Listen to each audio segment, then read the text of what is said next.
नमस्कार, KP news 24/7 में आपका स्वागत है। मैं आपके साथ आत्मप्रिया आर्य। 6 बजे के समाचारों में पहले देखते हैं मुख्य समाचार। इधर के वार्ड नंबर 32 में उम्मीदवार नवाज खान का चुनावी कैंपेन। गाँव में पेयजल के लिए बारिश के पानी के अलावा कोई और विकल्प नहीं, कहा बंडप्पा घाशमपुर ने। जल विवाद पर कानूनी विशेषज्ञों से बात करेंगे बम्बई। सहायता प्राप्त दर्जा नहीं देने पर कंदर निजी स्कूलों ने दी विरोध की धमकी। केंद्रीय मंत्री नारायण राणे को राहत, कोर्ट ने दी थी जमानत, वकील ने दिया था खराब सेहत का हवाला। ट्रंप ने बाइडेन पर बोला हमला, पूछा अफगानिस्तान से कितने आतंकी अमेरिका लाएंगे।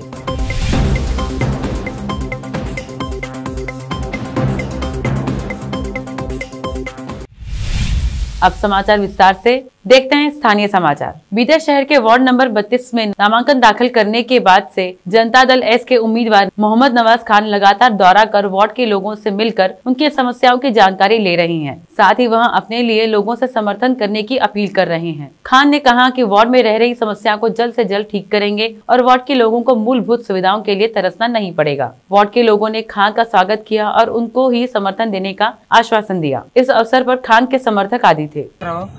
ಪಿರೋಡಿ ಆಫೀಸ್ ವಾಚ್ಮ್ಯಾನ್ ನಮ್ಮ ಗಲ್ಲಿದು ಅಷ್ಟು ನೀರಿಂದು ಸಮಸ್ಯೆ ನಾಲಿದು ಸಮಸ್ಯೆ ಇದ್ದಿದ್ದು JDS ಸಾಹೇಬರು ಬಂದು ನಮ್ಮದು ಎಲ್ಲ ಓಕೆ ಮಾಡ್ತಾ ಇದ್ದಾರೆ. ನಮ್ಮದು ಏನು ಸಂಕಷ್ಟಗಳವ, ನಮ್ಗೆ ಏನು ತೊಂದರೆ ಇರೋಲ್ಲ ಬಗೆಹರಿಸ್ತಾ ಇದ್ದಾರೆ.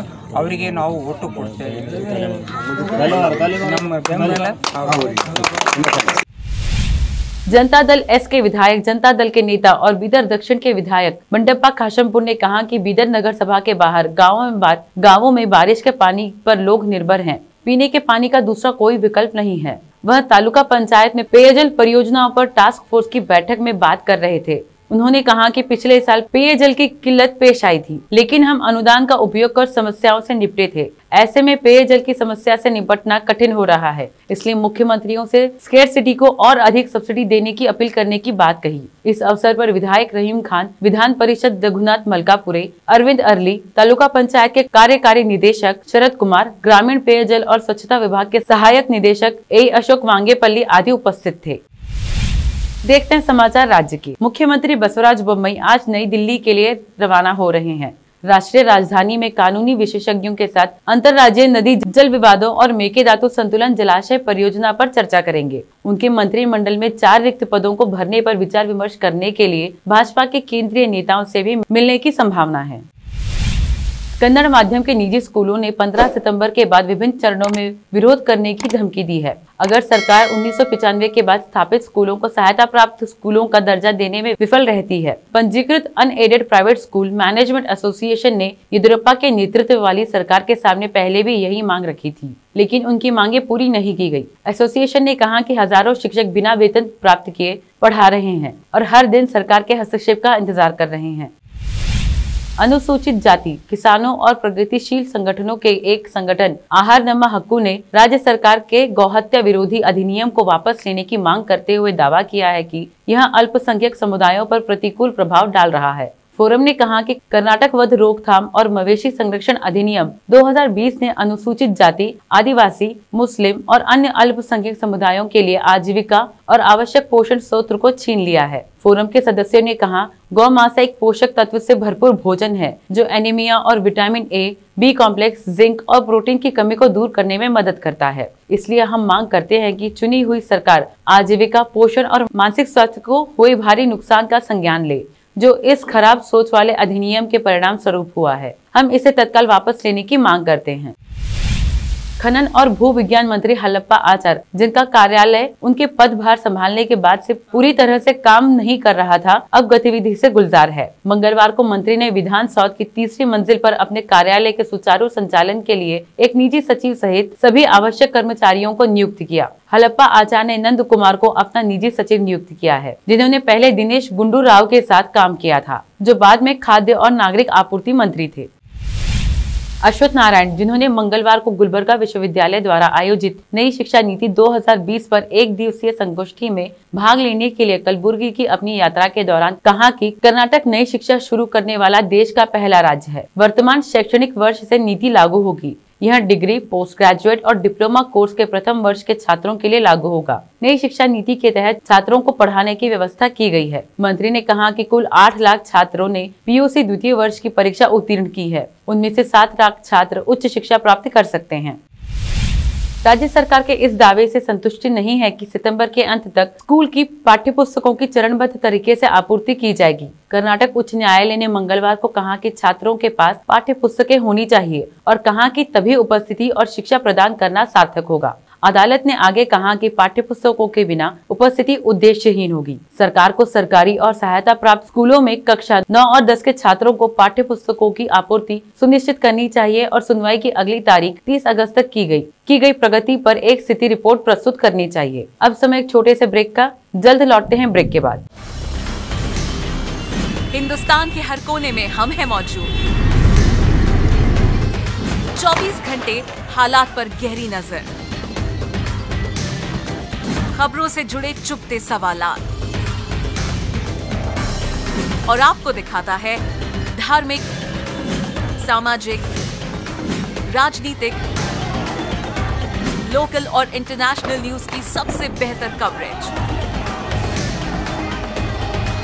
जो आपको रखती है हर पल बाखबर। देश और दुनिया भर की खबर के लिए देखते रहें केपी न्यूज 24/7।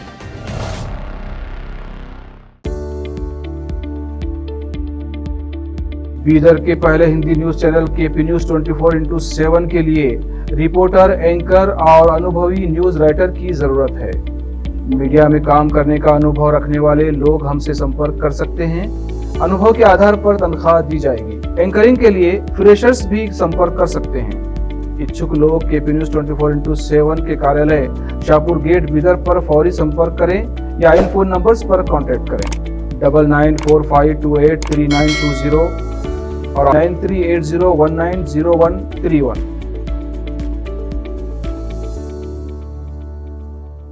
नूर एजुकेशन ट्रस्ट बीदर की ओर से चलाए जाने वाला Noor M Ed college Bidar, recognised by NCTE Delhi and affiliated to Gulbarga University, Gulbarga. Admission are open for the academic year 2021-22.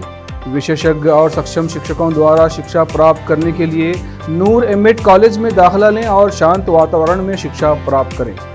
Bidar शहर में बेहतर शिक्षा का एकमात्र केंद्र Noor M Ed college, Shahpur gate, Bidar.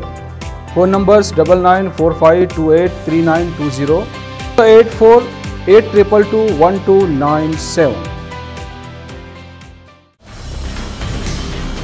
Hindustan के हर कोने में हम हैं मौजूद।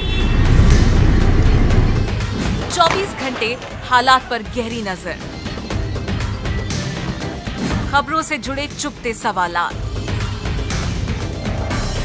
और आपको दिखाता है धार्मिक, सामाजिक, राजनीतिक,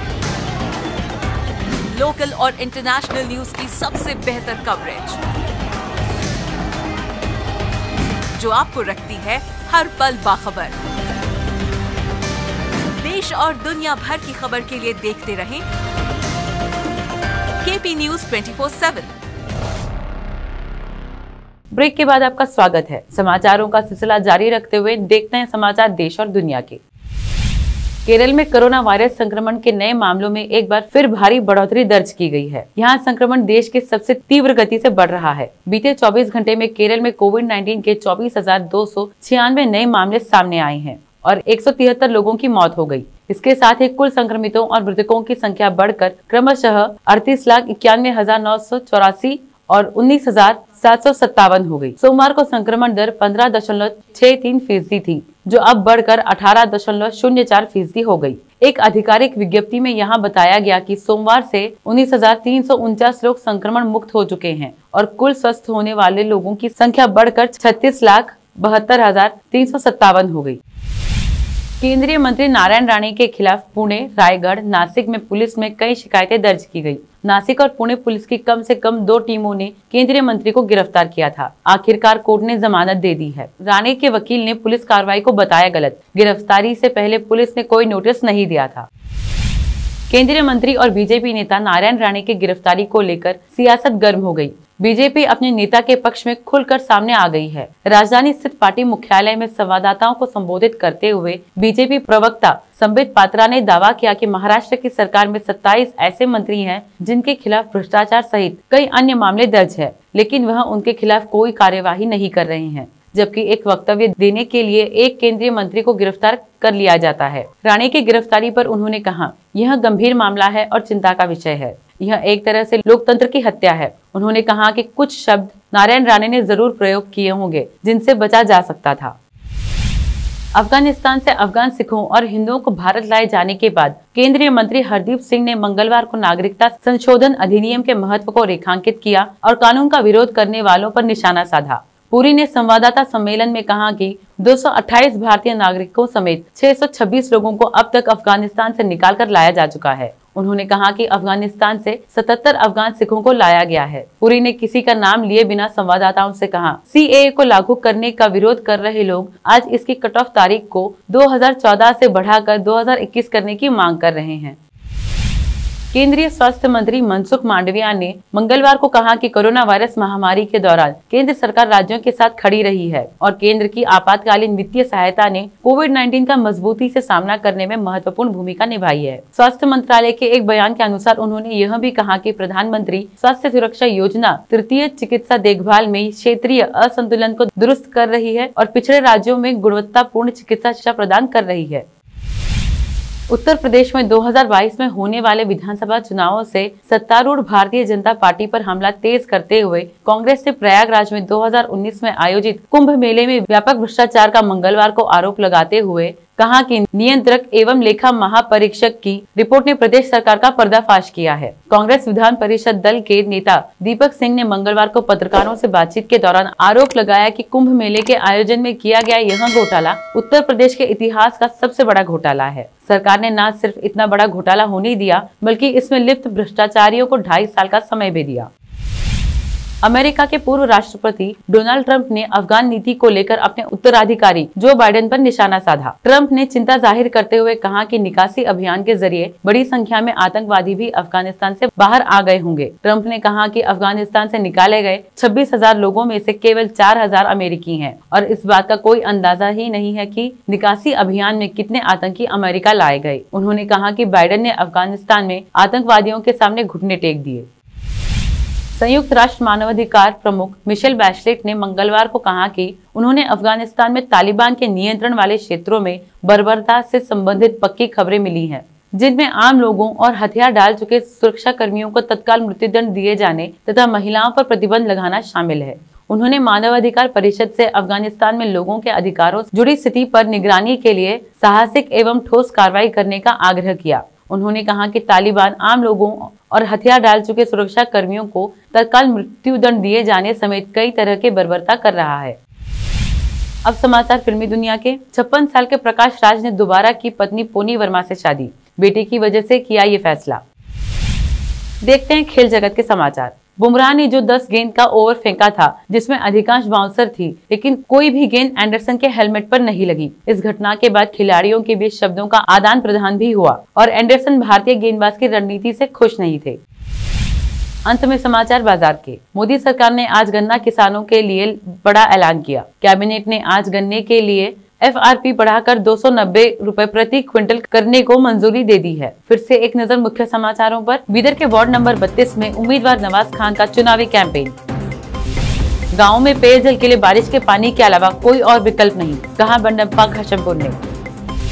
जल विवाद पर कानूनी विशेषज्ञों से बात करेंगे बम्बई। सहायता प्राप्त दर्जा नहीं देने पर कंदर निजी स्कूलों ने दी विरोध की धमकी। केंद्रीय मंत्री नारायण राणे को राहत, कोर्ट ने दी थी जमानत, वकील ने दिया था खराब सेहत का हवाला। ट्रंप ने बाइडेन पर बोला हमला, पूछा अफगानिस्तान से कितने आतंकी अमेरिका लाएंगे।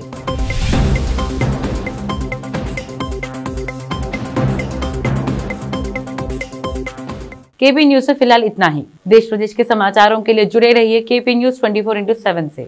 धन्यवाद।